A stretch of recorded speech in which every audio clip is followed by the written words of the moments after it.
Guys, thank you so much, and subscribe, like. So we are going to talk about 2 on Tom Lee, the stock that should buy the dip, guys. You say, guys, buy this dip before election. So which is right now, this is the stock which you should buy. I'll go to mention the term before I play the video. So remember, number 1 stock which you should buy is Apple, guys. Remember, Apple is the mother of the big tech. Another stock we should buy the dip, the real dip, is a Tesla. So we know Tesla is trading 217 and it might be going down low to 202. So I updated some videos some few minutes, so you should go to watch the technicals. I played the video, Tom Lee video was too long, and that's why I say I will come with part 2, because I want to talk the stock that you should buy.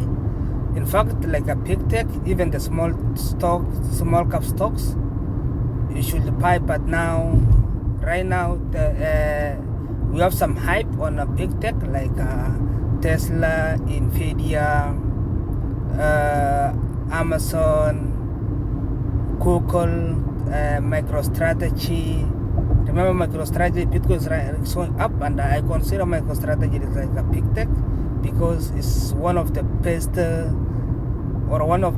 company in the world which is already invested in Bitcoin. And if Bitcoin could hit $1 million, if also MicroStrategy is going to hit 500,000. So guys, let's jump in, and then I will go to do a video on MicroStrategy, and let's jump in now.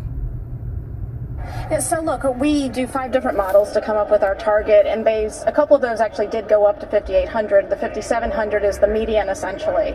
And we do feel neutral in the short term. I think a lot of the stuff, that Tom talked about, kind of getting through this election, we do normally see a bit of a pullback prior to the election. We haven't gotten that yet for October.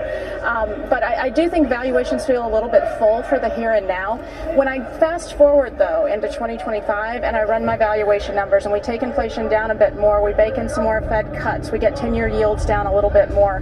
Our modeling suggests you can get to a 23 times trailing PE, and if you use my earnings around 268, that gets you to 6,200 on the S&P, 6,500 if you bake in consensus earnings. So I still feel reasonably constructive over a longer period of time, but right now the valuations we feel like we're where we deserve to be, and sentiment is a little bit stretched. You think that it could be a little tactically messy between now and the end of the year as the election takes center stage? I think that's a perfect way to put it. And, I tell people we can't live in the tails, right? And maybe I'm a little bit too guilty of doing that right now. But we do think that, there's just a lot of uncertainty related to this election.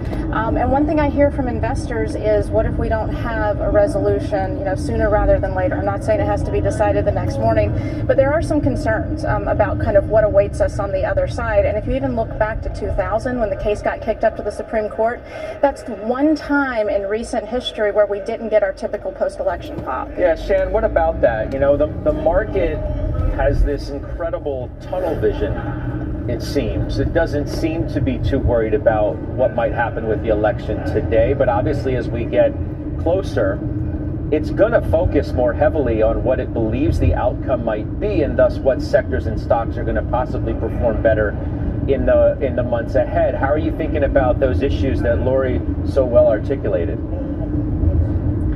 I don't disagree. I mean, we do have that one particular example of uncertainty leading to, significant weakness in terms of the market trading in 2000. I think the most important thing that we're looking at, though, Scott, is that, I think we talk a lot about the differences between the two candidates. I think it's important to focus on the similarities. If you think about things like deglobalization, if you think about the protection of certain important industries, the CHIPS Act, infrastructure, Inflation Reduction Act, there are parts of those spending bills that will continue for many years to be stimulative to the economy. And so I think in this shorter term positioning, of course, you're going to be looking at what does it mean for healthcare companies? What does it mean for energy? What does it mean for defense? But I think more importantly is looking to some of those similarities and understanding that you can capture opportunity going into 2025 on those areas of similarity that frankly are unlikely to be upset by either either candidate. I do agree that we'll see some uncertainty if we don't get that answer fairly quickly in the days following the election. But I think in terms of seasonality, boy, we've kind of blown those comparisons out of the water with September already. So I think we should be geared up for something perhaps a little bit different than what we've seen historically. Lori, what about rate cuts? I feel like the market has like 1.5 feet on the idea of resetting expectations thoroughly now as we move forward. I don't know that we're all the way there, but Ed Yardeni sat in this chair yesterday and said one and done. He doesn't think they're going to go anymore this year. Bostic yesterday was on the tape, said, if the data suggested I could be totally comfortable with not going again right now. I'll go back to my valuation model. I can only really make the math work to get us higher if I get in a decent number of cuts next year.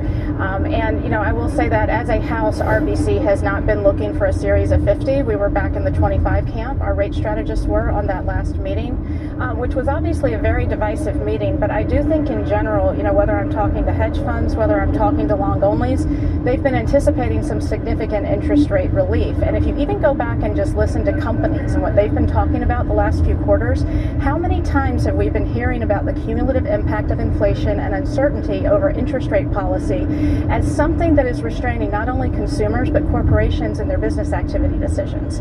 And so I really think if we don't, we just can't sit here and keep debating. We need to know the outcome of this election. We need to know what the Fed is going to do, that they're on a particular path, or actually you're going to see this paralysis in corporate America, frankly, I think, get worse. Okay, so Tom, the rate cuts justifying the multiple of the market. Lori makes a good point.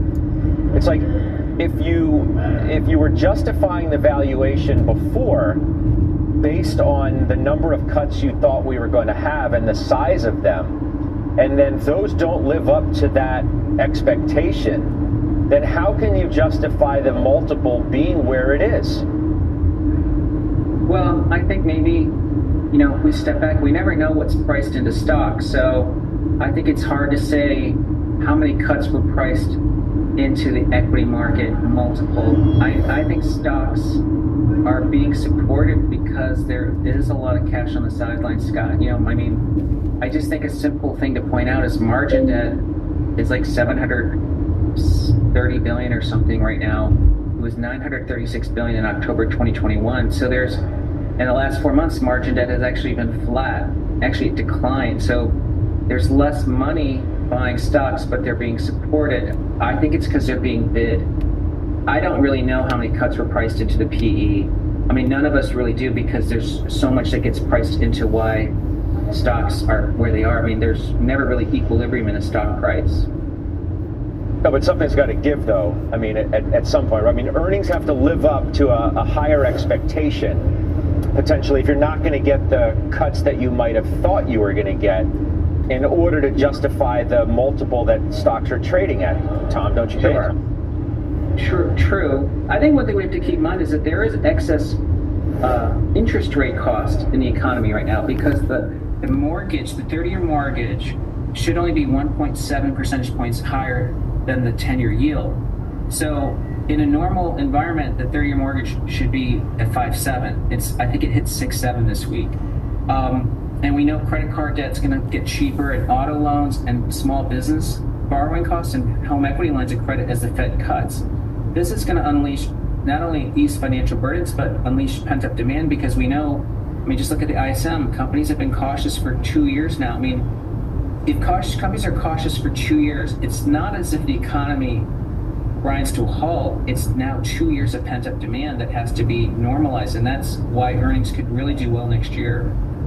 Shannon, you agree with Tom, and I think Lori agrees with both, that it's these other non-Mag 7 areas of the market, and if you want to go all the way down to small caps, you can put those into the groups you think are going to be the outperformers moving forward. Yeah, higher credit growth, Scott. We're talking about lower interest rates. We're talking about stabilizing inflation. Clearly, Tom made an excellent point earlier on the relative valuation. But can I just go back and talk a little bit about positioning? Because you just asked about the multiple of the market and thinking about valuation. And Lori talked about what's happening in terms of the path of interest rate cuts. There is a lot of volatility in the bond market. There's a lot of volatility in the yield curve. But what's not as volatile and what is pretty certain is that rates in the short end of the curve are coming down. So Scott, I would say that one of the as long as we continue to have this data dependency, this whipsawing from meeting to meeting in terms of expectations for the Fed, how many rate cuts will we have? What does that look like for 2025? That actually supports positioning and flows into the equity market despite the valuation, because there are these other factors in terms of the boost to underlying earnings from a resilient economy, better credit growth, lower costs, lower rates. All of that sort of supports this outsized multiple, at least right now, as cash is coming out of the short end of the curve.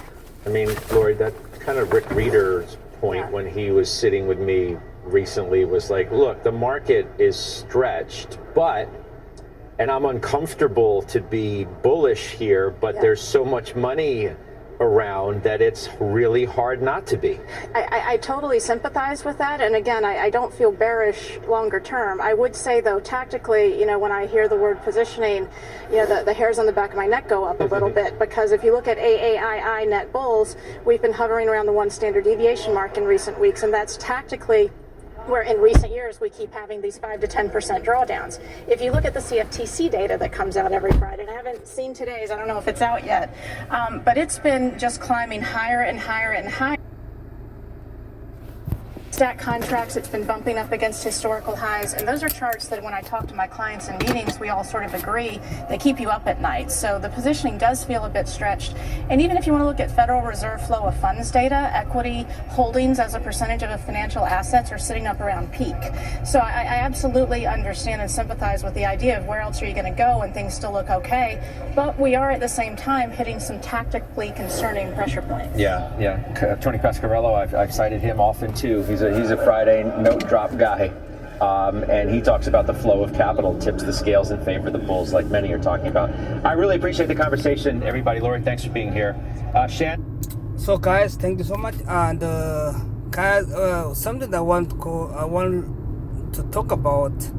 You talk about important thing, like you should think because like after election, we don't know who will go to win, but the cool thing is like you need to watch, or you need to do a research which stock is going to favoring like similarities between the both party. So like this party support this agenda and this one support this agenda. So like in terms of stock, you should think which company is going to benefit from the both candidates. So that's a very important thing. So guys, I'll go to do my own research, and I'll go to tell you which stock you should load in. Thanks so much, and enjoy your day.